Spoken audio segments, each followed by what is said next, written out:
Donald Trump claims he's free of coronavirus despite a lack of clarity over whether he's tested negative. But despite his improving health, the second presidential debate won't go ahead after the US president declined to take part in a virtual event. Joining me live now is Sky News contributor Michael Ware. Michael, good to see you. Thanks for joining us. So I guess there's only... people will choose to react to Donald Trump in their own ways based on what they think. But I feel like we got an idea of the messaging that's coming out of the White House last week when it comes to his doctors anyway, by suggesting that they were only going to say things to keep it positive, to keep the message positive, despite how negative the situation might have been. So I guess they might have lost a bit of credibility on that front.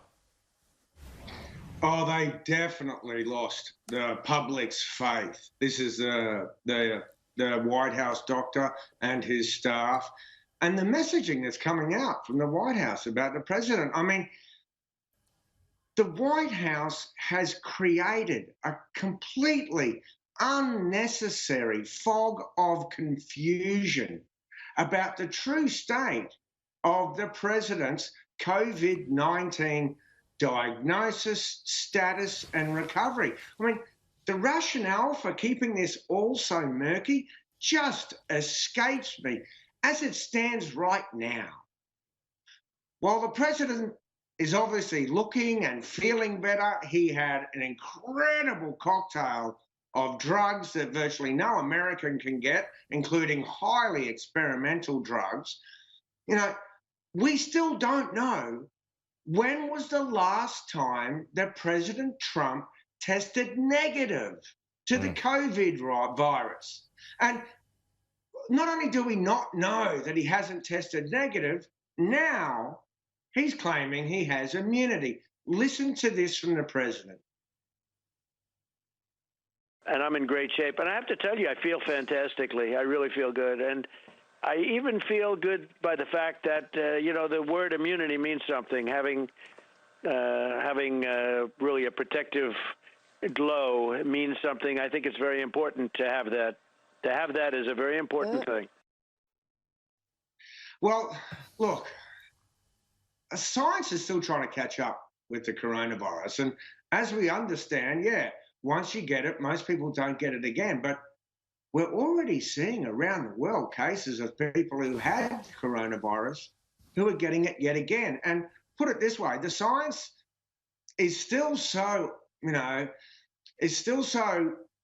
unclear that in a Twitter post where the president claimed he had immunity, Twitter had to label that as misleading and possibly dangerous information about the coronavirus. I mean, I just don't get it. Look, he won't tell us how sick he really was.